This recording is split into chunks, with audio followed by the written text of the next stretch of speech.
ವಿಧಾನ ಪರಿಷತ್ತಿನ ಚುನಾವಣೆ ಸಂಬಂಧಿಸಿದಂತೆ ಚರ್ಚೆ ಆಯಿತು. 4 ವಿಧಾನ ಪರಿಷತ್ತಿನ ಚುನಾವಣೆ ಶಿಕ್ಷಕರ ಮತ್ತು ಪದವೀಧರ ಕ್ಷೇತ್ರದ್ದು. ಅದರ ಕುರಿತಾಗಿ, ಅದರ ಗೆಲುವಿನ ಕುರಿತಾಗಿ, ತಂತ್ರಗಾರಿಕೆ ರೂಪಿಸುವ ಕುರಿತಾಗಿ ಚರ್ಚೆ ಆಯಿತು. ಶಿರಾ ಉಪಚುನಾವಣೆ JDS ಜೊತೆಗೆ ಸಮನ್ವಯ ಸಾಧಿಸಿ NDA ಅಭ್ಯರ್ಥಿಯನ್ನು ಅಲ್ಲಿ ಸ್ಪರ್ಧೆ ಮಾಡಿಸಿ ಗೆಲ್ಲಿಸಬೇಕು ಅನ್ನೋದ್ರ ಬಗ್ಗೆ ಚರ್ಚೆ ಆಯಿತು. ಹಾಗೆಯೇ 23 ಲಕ್ಷ ವಿವಿಧ ಪಿಂಚಣಿದಾರರ ಪಿಂಚಣಿಯನ್ನು ರದ್ದು ಮಾಡಿದ್ದಾರೆ.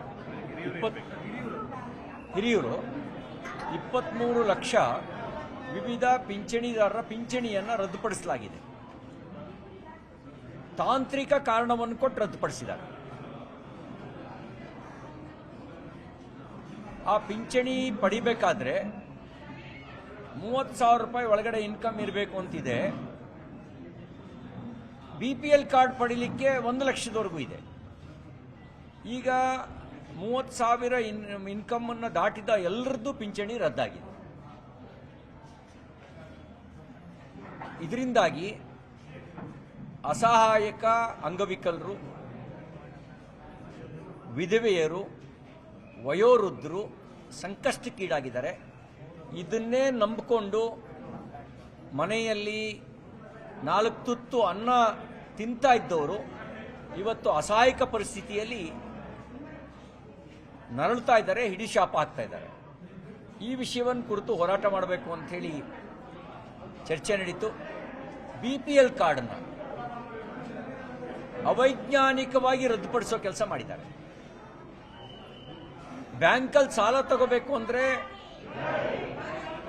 ಇನ್ಕಮ್ಮು, ಸಿಬಿಲ್ ಸ್ಕೋರು ಕೇಳ್ತಾರೆ.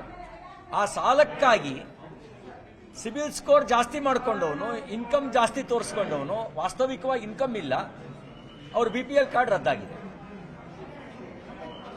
ಈ ಎಲ್ಲ ವಿಷಯವನ್ನ ಹೋರಾಟದ ವಿಷಯವನ್ನಾಗಿ ಪರಿವರ್ತನೆ ಮಾಡಬೇಕು. KPSC ಭ್ರಷ್ಟಾಚಾರದ ಕೂಪಾಗಿದೆ. ಹುದ್ದೆಗಳು ಮಾರಾಟಕ್ಕಿದ್ದಾವೆ.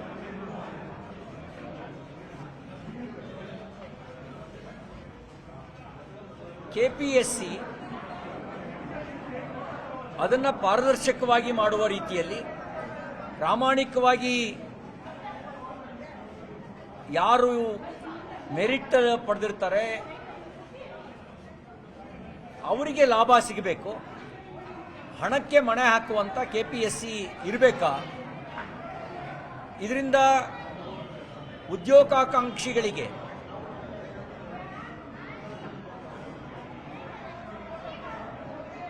ಒಂದು ರೀತಿಯಲ್ಲಿ ಶೋಷಣೆ ಆಗ್ತಾ ಇದೆ. ಇದ್ರ ಬಗ್ಗೆಯೂ ಕೂಡ ಚರ್ಚೆ ನಡೆಸಿದ್ದೇವೆ. ಇದನ್ನು ಹೋರಾಟ ನಡೆಸೋದ್ರ ಬಗ್ಗೆಯೂ ಕೂಡ ಚರ್ಚೆ ನಡೆದಿದೆ.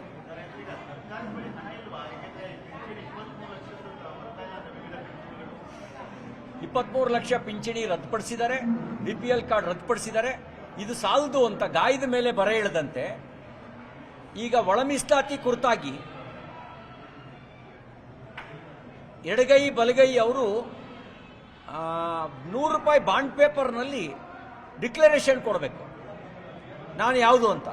100 ರೂಪಾಯಿ ಬಾಂಡ್ ಪೇಪರು, ಆಮೇಲೆ ಅದನ್ನ ಅಫಿಡವಿಟ್ ಮಾಡಿಸುವ ಖರ್ಚು, ಇದೆಲ್ಲದೂ ಅನಗತ್ಯ ಹೊರೆ ಆಗ್ತಾ ಇದೆ. ಅದನ್ನು ತಕ್ಷಣ ರದ್ದುಪಡಿಸಬೇಕು. ಅನಗತ್ಯ ಹೊರೆ, ಅದು ಒಂದು 200 ರೂಪಾಯಿ ಖರ್ಚಾಗುತ್ತೆ.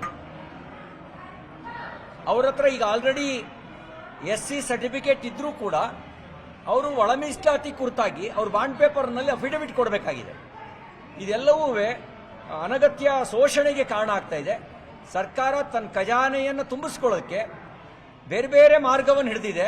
ಅದರಲ್ಲಿ ಕ್ಯಾಸ್ಟ್ ಸರ್ಟಿಫಿಕೇಟು ಒಂದು ಮಾರ್ಗ, ಇನ್ಕಮ್ ಸರ್ಟಿಫಿಕೇಟು ಒಂದು ಮಾರ್ಗ, ಅದಕ್ಕೆ ಅಫಿಡವಿಟ್ ಕೊಟ್ಕೊಳ್ಬೇಕು ಅನ್ನೋದು ಒಂದು ಮಾರ್ಗ. ಪಿಂಚಣಿಯನ್ನೂ ಕೊಡಕ್ಕಾಗದೇ ಇರುವಂತ ದುಸ್ಥಿತಿ ಸರ್ಕಾರಕ್ಕೆ ಕಾಡ್ತಾ ಇದೆ. ಈ ಟೌನ್ಶಿಪ್ ವಿರೋಧಿಸಿ ನಡೀತಾ ಇರುವಂತ ಹೋರಾಟವನ್ನು ಭಾರತೀಯ ಜನತಾ ಪಾರ್ಟಿ ಬೆಂಬಲಿಸಿದೆ. ಇನ್ನ ಪಾದಯಾತ್ರೆ ಕುರಿತಾಗಿ ಅವರು ಕುಮಾರಸ್ವಾಮಿ ಅವರು ಜನತಾದಳ ನಮ್ಮ NDA ಪಕ್ಷ ಮಿತ್ರ ಪಕ್ಷವೇ ಆಗಿರೋದ್ರಿಂದ ಅವ್ರ ಜೊತೆನಲ್ಲಿ ಸಮಾಲೋಚನೆ ನಡೆಸಿ ಏನು ಮಾಡಬೇಕು ಅನ್ನೋದನ್ನ ರಾಜ್ಯಾಧ್ಯಕ್ಷರು ಮತ್ತು ವಿಪಕ್ಷ ನಾಯಕರು ಅವ್ರ ಜೊತೆ ಚರ್ಚೆ ನಡೆಸಿ ನಿರ್ಣಯ ತಗೊಳ್ತಾರೆ.